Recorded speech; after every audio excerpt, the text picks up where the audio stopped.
no Barcarari há 2 anos, até chegar aí na Vila Pré, onde minha avó tinha comprado um terreno, e eu vim morar aí. Só que quando eu saí da Vila Olímpia e passei de morar aqui, aí, irmão, a irmã Clânia virou, perdão a palavra, um cão, porque aí eu comecei a conhecer amizade, comecei a ir para baile, comecei a viajar para a praia sozinha, sem autoridade da minha avó, comecei a jogar bola, futebol, igual homem, e minha avó, aí ela começou a chorar e gemer, porque ele ia me corrigir, eu fugia. Só que tudo isso tem um preço, e eu não sabia qual era o preço. Porque aquele que rebela contra sua mãe, contra seu pai, preço tem. Aí eu já vinha, ia passando, ia para festa, ia para baile. E um certo dia eu peguei e estava ali num baile.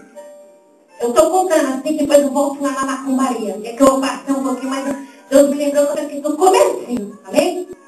E aí eu estava num certo baile e meu tio me pegou no meio do caminho e falou assim para mim, você vai voltar. Eu estava com 13 anos. Isso antes da macumbaria.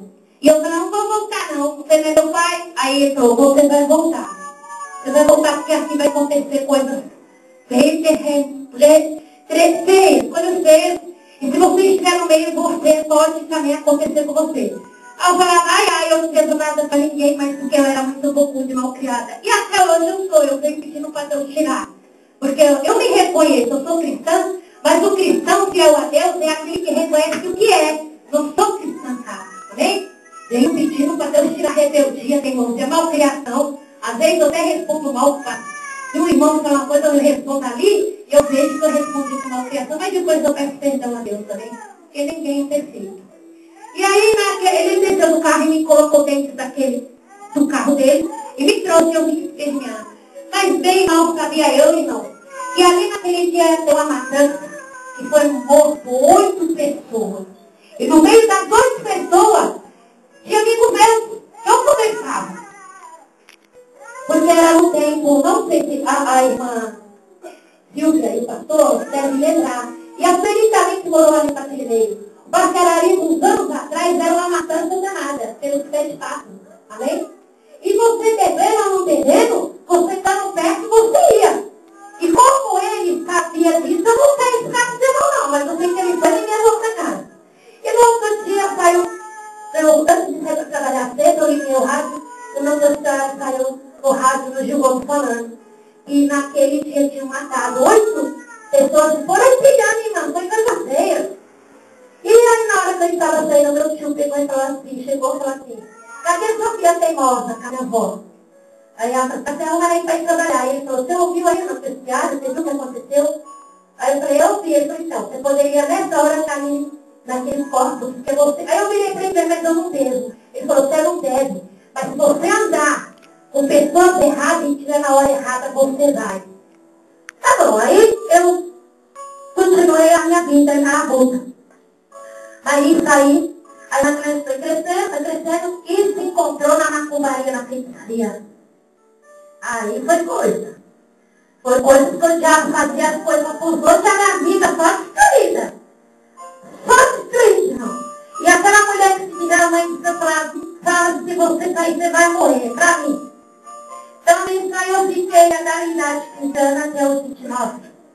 Só que aí depois eu conheci meu esposo, o José Valdo, meu esposo. Infelizmente, ele estava no evangelho quando ele era moço.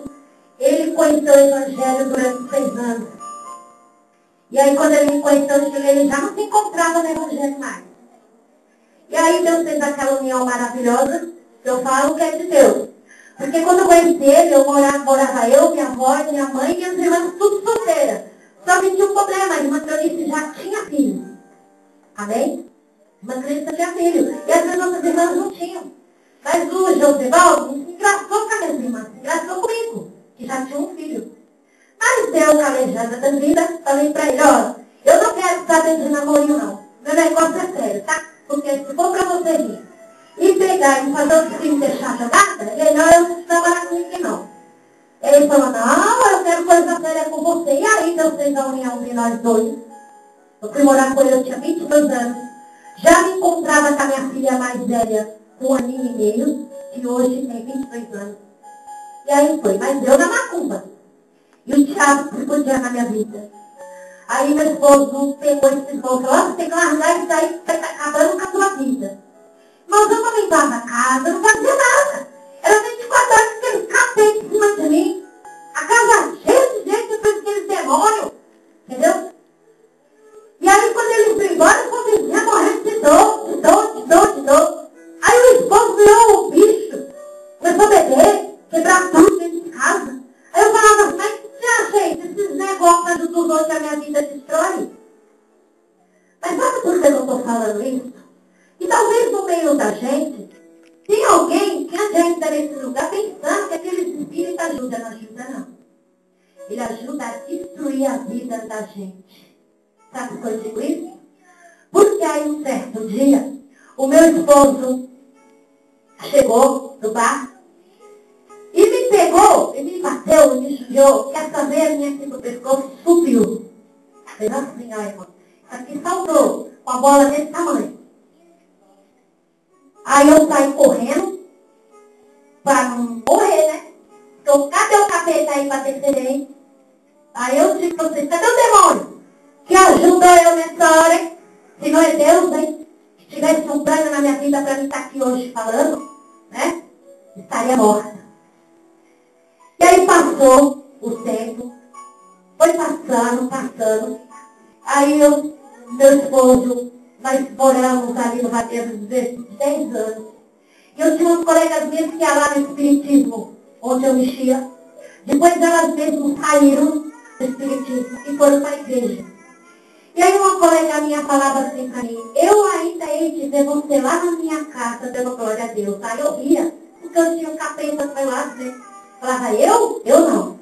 Mas antes disso, que Deus me traz aqui na mente, eu morava ali no Jardim Atlântico e tem a igreja pentecostal. Ai, Jesus. Cristo voltar. E ali tem uma rua chamada Rua da Maia. E ali é a sede dessa igreja. E ali eu estava com as colegas minhas, os colegas, eu não tinha idade de 16 anos. E uma certa mulher de Deus, eu falo que ela é mulher de Deus, juntamente com muitos, talvez até o meu pastor estivesse lá. Mas quem me marcou mais na minha mente foi ela. Ela e mais uma irmã, que estão aí. Que acho que todos conhecem a irmã Teresa. Ela pegou e foi me evangelizar junto com um grupo. Estou falando que os irmãos. Que quem me marcou foi ela. Na minha mente, eu com 16 anos. E ela me deu por aqui e falou assim, ó, Jesus salva, liberte e dá vida eterna. Eu peguei o papelzinho, fui naquele monte de gente, de jovens. Aí eles foram embora e estavam com a Bíblia. Tem irmão que vai abrir aqui. Aí eu falei, vocês fazem besta. Fica andando com essa Bíblia, parecendo o rei que estou na... Olha que a irmã Cleonice falou com 16 anos. O rei que estou na frente é a Bíblia. E aí quando os crentes iam pegar para mim e falar, eu não gosto. Você está enjoado. Isso pequena, nova, porque aí eu fiquei capaz de dar lugar para funcionar. Amém? E aí, o que aconteceu? Fui para Macumba. O diabo fez o que fez na minha vida, tripudiou na minha vida. Deitou e rolou. Irmãos, aí um certo dia, essa colega minha estava tendo culto na casa dela. Eu me vi tão avexada, tão amargurada da vida, que nesse dia eu peguei os meus 4 filhos, que nessa época eu tinha um que Deus levou ainda. E saí e falei, hoje eu dou um fim em tudo. Dou um fim nos meus filhos, dou um fim em mim, dou um fim em tudo. O diabo planejou isso e pôs na minha mente. Mas o Senhor tinha outra história para a minha vida. Irmãos, eu não sei como eu atravessei a avenida. Eu não sei como eu fui parar lá na casa daquela minha colega, que estava cheia assim, ó. O culto era no lar. Tinha os pastores de fora, que a igreja deles é a igreja de... Eles falam que é a igreja da Pinheiros. Eles estão às 7 lá. A igreja não é? Igreja de Pinheiros. E aí quando eu cheguei aquele monte de gente, muito avisado, mas